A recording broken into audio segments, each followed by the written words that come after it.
பேசிவோம். உலகத்துக்கு ஒரு நன்மை சொல்கிறேன்.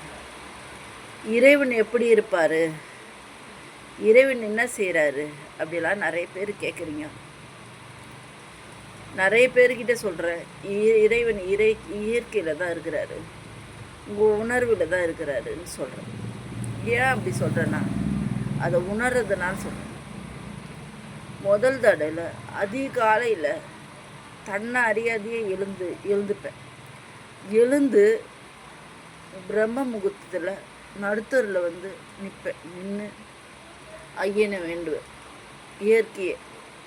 இயற்கையும் ஐயன் எல்லாமே. அதில் வேண்டுறது யாருன்னா, ஓம் நமச்சிவாயன்னு வேண்டுவேன். அப்புறம் ஓம் நமோ நாராயணன்னு வேண்டுவேன். அப்புறமேட்டு ஓம் குருவே சரணம்னு வேண்டுவேன். ஓம் 9 தந்தைமார்களேன்னு வேண்டுவேன். இயற்கை தெய்வங்களேன்னு வேண்டுவேன். தன்னறியாத நிலையில் இதெல்லாம் சொல்லுவேன் நான். அது அப்புறம் உலகத்தில் இருக்கும் எல்லா தெய்வத்துக்கும் சமர்ப்பணம் சொல்லுவேன். இதுதான் இறைவன் என்னென்ன டெய்லியும் கோரிக்கை வைக்க சொல்கிறாரு. அந்த மாதிரி பிரம்ம முகூர்த்தத்தில் நான் கோரிக்கைகள் வைப்பேன். அதுக்கப்புறமேட்டு 11:30 மணிக்கு இதே மாதிரி வருவார். இப்பயே வந்துட்டார். 11:30 மணிக்கு வந்துடுவார். அதே மாதிரி என் சுயநலவு என்கிட்ட போயின்னே இருக்கும்.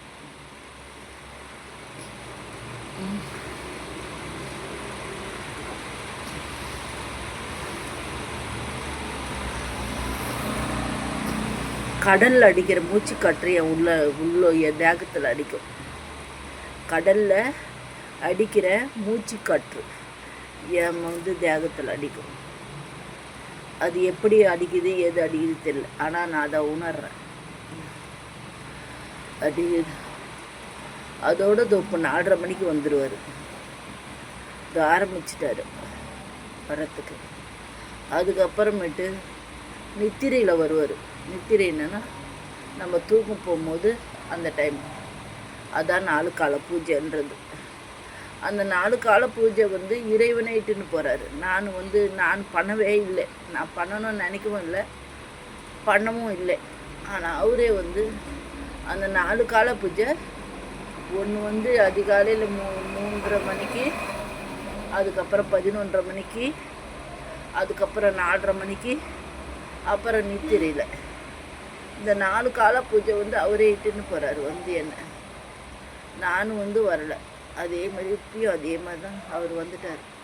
இப்போ சித்தர் வந்தால் கொஞ்ச நாச்சு சுயநலம் இருக்கும். ஆனால் இறைவன் எனக்குள்ளே வந்துட்டான்னா மூச்சு அடக்கி, பேச்சு அடக்கி, எல்லாத்தையும் அடக்கிடுவார். அமைதி கோலம் தான் கொடுப்பார். அந்த கடல் அலை ஓசை என் உடம்புல கேட்கும். நீங்களே பாருங்க. தன்னை மரண நிலையில இழுத்துன்னு போகிறாரு. எங்கள் அப்பா நிறைய சொல்கிறேன். எனக்கு இதெல்லாம் இந்த வருஷம்தான் நடக்குது. அதுக்கப்புறம் நான் 25 வயசில் இருந்தப்போ நடக்கலை. ஆனால் இந்த வருஷம் நான் இறைவனுக்குள்ளேயும் சரி, சித்தருக்குள்ளேயும் சரி, ரொம்ப வேதனையை நான் அனுபவிக்கிறேன். வேதனைன்றது இல்லை, இன்ப வேதனை. ஒரு குழந்தைய பெற்றெடுக்கும் போது வேதனையாக தான் இருக்கும். ஆனால் அந்த குழந்தைய பெற்று எடுத்து வெளியே கொண்டு வந்துட்டால் எவ்வளோ சந்தோஷம் வரும். அதுதான் இப்போ ஆன்மீகத்துக்கு போகிறது பெரிய வழியாக தான் இருக்கும். ஆனால் அந்த ஆன்மீக கடலில் நீந்தும் போது சந்தோஷமாக இருக்குது. எங்கள் அப்பனையே பார்க்குற சுகம் கிடைக்குது. அதனால்தான் இது மீறி நான் போக வேண்டிய சூழ்நிலையாக இருக்குது. ஆனால் எங்கள் அப்பனை விட்டு வரவும் முடியாது என்னால். இப்போ நான் எங்கள் அப்பங்கிட்ட போயிட்டேன். போய் நிற்கிறேன்.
அப்புறம் தரப்போக்கு நாளைக்கு என்ன சாரி சாரி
பேசு பேசு.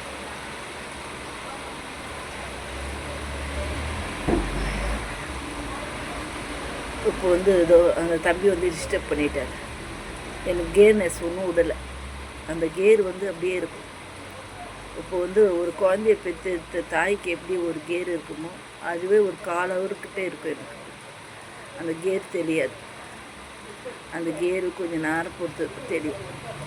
இப்போ வந்து அங்கே ஆலயத்துலேயும் அப்படி தான். முதல்ல சித்தர் வந்தார், சித்தர் வந்தார், அதுக்கப்புறம் இறைவன் வந்தார். மன அமைதியாக இருக்கிறது இறைவன், சித்தருன்றது ஆட்டம் ஆடினார். அப்போ வந்து குரு வழி இல்லைன்னா திருவழி இல்லைன்னு சொல்லுவாங்க. அந்த மாதிரி எனக்கு வந்து அங்கே வந்து குரு தான் முதல்ல வருவார், அப்புறம் திரு வருவார். இப்போ அதே மாதிரி தான் எனக்கு வந்து காலங்கள் வந்து இந்த மாதிரி வந்து எனக்கு சூழ்நிலைகள் கொடுக்குது. இது வந்து தன்னாலேயே நடக்கு. நான் வந்து இதை வந்து வர வைக்கலை, எதுவும் பண்ணலை. ஆனால் வந்து இது வந்து காலங்கள் வந்து பதில் சொல்லணும். இறைவன் வந்து இப்படி தான் வருவார். நம்ம மன அமைதி வந்து அமைதியாக இருக்கிறவர் தான் இறைவன். இப்போ வந்து எதுவுமே இல்லாத நாராயண மாதிரியாக அமைதியாக போயிடறாங்க பாருங்க, அவங்களுக்குள்ளே தான் இறைவன் இருப்பார். பற்றெடுத்தவன் இறைவன் ஆவார். அந்த மாதிரி நம்ம பற்றெல்லாம் அறுத்தா தான் இறைவன் ஆவான்ன்றவன்.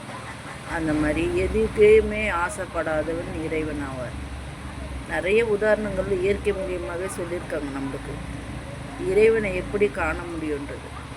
நான் வந்து இறைவனை அப்படி தான் உணர்றேன். நான் எந்த இதுக்கும் இது வரைக்கும் நான் ஆசைப்பட்டது கிடையாது, இதுமேலும் நான் ஆசைப்பட போகிறதும் இல்லை. என் இளமையே இறைவனுக்கு சமர்ப்பணம் பண்ணிட்டேன். இதுமேல் முதுமை காலத்தில் நான் என்ன பண்ண போகிறேன்? இறைவனுக்கு சேவை செய்கிறதுக்கு என் உயிரையே சமர்ப்பணம் பண்ணிட்டேன்.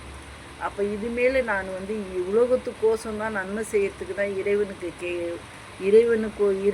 கேட்குறேன். நான் கண்டி இறைவனும் கொடுக்குறாரு, எனக்கு அதை கொடுக்குறாரு, நான் வாங்கின்னு இருக்கிறேன். ஆனால் வந்து இந்த மாதிரி தான் இறைவன் வராரு. 4 கால பூஜை இப்படி தான் நடக்குது. இறைவன் வந்து என்னையே தன்னை அறியாத நிலையை வர வச்சுறாரு. தன்னை அறியாத நிலையை வர வச்சு அவரே வருவார். இப்போ வந்து உணர்வுன்றது ஒரு தாய்க்கு வந்து இடுப்பு வலி வர்றது நம்ம சொல்லி வராது, டாக்டர் சொல்லியே வராது, ஆனால் வந்து தன்னால் வரும். அதே மாதிரி தான் ஒரு உணர்வு, ஒரு ஆணும் பெண்ணும் சேர்ற உணர்வு, அது எப்படி வருது? தன்னால் வரும். அதே மாதிரி தான் ஆன்மீகத்துக்கு உணர்வு மூலிமா இயற்கை மூலிமா வர்றது இறைவன். அதே மாதிரி சித்தருக்கு அது வந்து தனிபட்சம். அது வந்து கூப்பிட்டா வந்து நம்மளுக்கு வந்து நல்லது பண்ணுவாங்க சித்தருங்க.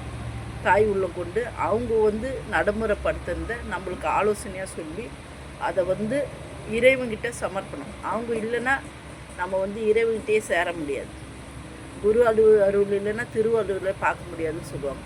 அதுக்கு எனக்கு வந்து ஜீவனுக்குன்னு ஒரு சித்தர் இருக்கார். அதுக்கு தான் கங்காதீஸ்வரன் சொன்னேன். கங்காதீஸ்வரன் ஜீவனுக்கும் சித்தர். நம்ம ஆத்ம சித்தர் வந்து 5 பேர், எனக்கு 5 பேர் அந்த மாதிரி எனக்கு கொடுத்துருக்காங்க. இறைவன் வந்து நானாக போகலை, எல்லாமே இறைவனாக எனக்கு கொடுத்துட்டு தான்.